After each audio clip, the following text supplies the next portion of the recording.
How's it going, guys? Gamer here. Welcome back to another episode of my Road to an Ultimate Team. Hope you're having a beautiful day. As you can see, going into the squad building challenges to start off this episode, and I think I did a whole bunch of them and I didn't show the squads that I used, which I said I was going to do, but oh well, I totally forgot, so sorry about that.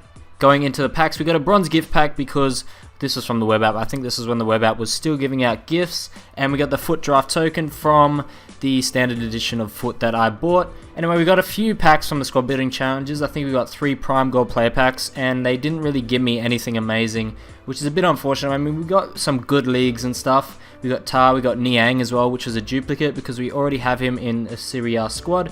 We got Nolito as well, Kagawa, which I'm definitely going to keep, Moreno, Mankilo, who's a duplicate. So we got a few good players. I mean, nothing really amazing though. Going into the transfer list and just clearing that out, we got a whole bunch of investments here for the marquee matchups as well. Straight after that, went into the foot draft using that foot draft token I got a premium gold pack and a premium gold 26 pack, I think they're called. Yeah, we got that and got Ashley Williams in one of those, who's a pretty decent player. Probably going to save him or sell him on, I haven't decided yet. And in the jumbo premium 26 pack, we end up getting Fernando Llorente, who isn't amazing either. Got a couple of other players in La Liga, and we got a French national team kit, which I'm definitely going to put on, as well as the Al Hilal badge as well. After that, I ended up doing a bit more trading using the Liga NOS silver method, and I did a few other squad building challenges as well, which you'll see in a moment. But I think I did a few more of those investments for the marquee matchups. And I went and did the bronze to gold upgrade, I think it was. Yeah, bronze to gold upgrade. Got the 2 red gold player packs. Didn't really get anything amazing in those. Kind of a waste of time, but a few players to add to the club and maybe use in future squad building challenges. Anyway, going into Division 7, finally, getting into the games. I understand that this episode is kind of twice the length that I aim for, but there's just a whole bunch of stuff, and I haven't really been planning my episodes out very well, so I'm looking to maybe limit them to 3 to 2 games per episode. Anyway, going up against this squad, a really solid squad, kind of a French hybrid with, I don't know who that is at right back. I think that might be Fabinho, but unsure about that. Anyway, while this game is playing, I want to address a couple of things. I mean, Foot Champions is one of those. I haven't really been involved with it too much in this series. I don't think I want to get involved with it, at least not until I get to the lower divisions. I don't know if that's going to be a good or bad thing, because I've heard of a lot of bad things from it. The gameplay is just not rewarding at all, and it's just real stressful. There's so many games. I don't think I'll be able to play 40 games in a weekend. That's just so unrealistic for someone like me, being like a university student and just like an average Joe kind of thing. I'd have to be doing absolutely nothing with my life to be able to play that many games. And I don't know if I'll play that many games if I ever get into Foot Champions. I think what I'll do is most probably just play like 10 games in the weekend league. I'm sure I could get 10 wins, and then hopefully get like just at least an average prize, and it will help my Road to Glory account, so I might do that, unsure about it yet. Anyway, back to the game. We end up losing that one 2-1, which is pretty unfortunate. 2-1 and 3 in Division 7, so we're not doing amazing, which is kind of bad. This is Division 7 we're talking about here, and I just need to pick up like my game pretty much, so looking to kind of do that in the upcoming games to get out of this division, and maybe Division 6 will treat us a little bit better. But anyway, we end up kind of buying a few more players. I think we got Veloso here at CDM, we got Abate at right back, Candreva, who we packed, we put at cam, so just to switch the team up a bit. Went with the 4-1-2-1-2 narrow. Don't know if it's really working for me, so I think I'm going to switch it to a 4-3-3, put Candreva at wing and maybe buy a left wing and stuff like that. I think get rid of Higuain. Higuain, surprisingly, is not very good. So I'll probably just, switch to the 4-3-3, use a lone striker, which will probably be Niang to start off with, and yeah, get rid of Higuain because I don't really enjoy using him.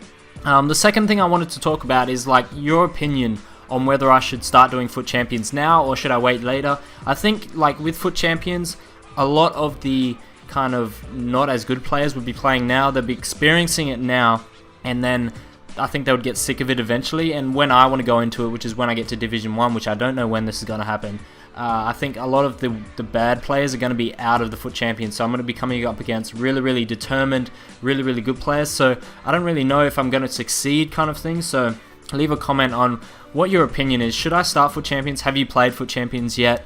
And what is your opinion on it? Do you think I will do well in Foot Champions if I play now or later on? What is the gameplay like? Especially Australian players as well. Let me know what the gameplay is like in Australia, because I know the internet isn't fantastic here. So we might experience very bad gameplay. But I've heard from a few Australian friends that it's not very amazing, so I don't know if I'm looking forward to doing it. I don't even know if I should do it altogether. But anyway, going back into the game, we make it 1-1 here. We end up making it 2-1 as well with this beautiful through ball to Niang. But that ends up all being for nothing because we end up getting a disconnect from the EA servers. I don't have an idea what happened. It wasn't my internet because it was still working.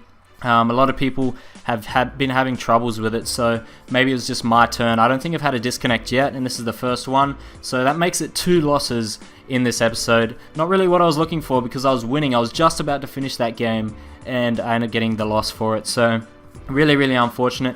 As well, after that, I end up going and doing a whole bunch of squad building challenges, tasks and stuff. I end up finishing the Son as well because a lot of the players were really cheap. As you see, my bank's kind of really low right now. And here's the proof that I did it. Sorry that I just didn't press record. You know, I was just really, I guess, busy and I just forgot about it. Anyway, we end up packing N'Golo Kante as well, which is crazy. He ended up making us like 30,000 coins, so I was really like annoyed that I didn't press record. But we end up getting the purple Son, which we can definitely add into a new squad, which is what I end up doing anyway. I end up building this BPL 433 squad, and like most of the players I ended up packing, I think Moreno and stuff I packed. I made a 433 with it. I was kind of a bit like hesitant to use Hunter up top because he's just not that good, but I really want to get a Hunter card on him eventually, which I'm gonna do when I can actually afford it or be bothered to do it. I'll put a Hunter card on him, which puts his pace I think up to like 89 pace, and he's shooting above 80 as well, which will be pretty good because his shooting isn't fantastic right now. But yeah, another thing I wanted to talk about as well, like a lot of the trading methods I do in these episodes I don't really talk about, like especially the marquee matchup ones. With a lot of those, I end up investing in a lot of players, like predicting kind of thing what matchups are going to happen. So doing that, I end up making a whole bunch of coins on them when the actual SBC ends up dropping. And if you want me to kind of explain how I do it and my thought process behind which players to invest in, leave a comment down below. I could do it in a separate video, I could just do it in kind of these episodes, but just let me know if you're interested in that and I can do that. I think I predicted 3 out of the 4 matches that was in the last week's marquee matchups, and I made heaps and heaps of coins doing that, which you'll probably see in a coming episode. It hasn't really released yet, me selling them. But anyway, we end up winning that 2-1, so we finally got a win, 3-1 and 4. We need 2 more wins to promote, I think. We only have 2 games remaining, so we have to get a 100% win ratio. We end up going into one of those games right now with the BPL squad again, and end up coming up against this guy with a pretty stacked Serie A team. Quadrado on the right, Salah at right forward at striker. It's kind of, I would probably do that. I mean, he's pretty tall, so it would work. Insigne at left. He's got Asamoah, who I really want to try at centre mid. Koulibaly and Murillo in centre backs. Pretty solid team. I would use that team for sure. And we end up starting off pretty well here. Starting all the way from the back. Smashed his massive through ball up to Sterling. Surprisingly ends up reaching him here, end up cutting in as well, end up losing it for a slight second, but he ends up passing it back to us, end up slotting it over to Son, who puts it into the top right. What a beautiful goal there from the debutant Son. And with the money that I invested in him, you'd kind of expect him to be doing things like that, so I'm glad that he is. End up through-balling it here to Son as well, put it into the bottom left to make it 2-0. Beautiful goal there from Son. And that's literally all that happened in that game. 2-0, nothing else happened in the second half. So it was really even. This guy was actually quite good. A bit unfortunate to concede the goals that he did, but you know, I'm glad we got away with the win in that one. 2 losses in this episode. The first win, all we need is 1 more win as well. We are 4-1 and 4, 1 more win to get out of the division. I'm surprised that we're even at this point. I'm surprised I'm kind of not staying in the division already. But anyway guys, that's pretty much it for this episode. It's been a bit of a long one, so sorry about that. I kind of didn't plan this episode out again. So yeah, that's pretty much it. Please leave a comment, please like and subscribe. You know, I comment on some of the things I addressed, and I will catch you all next time.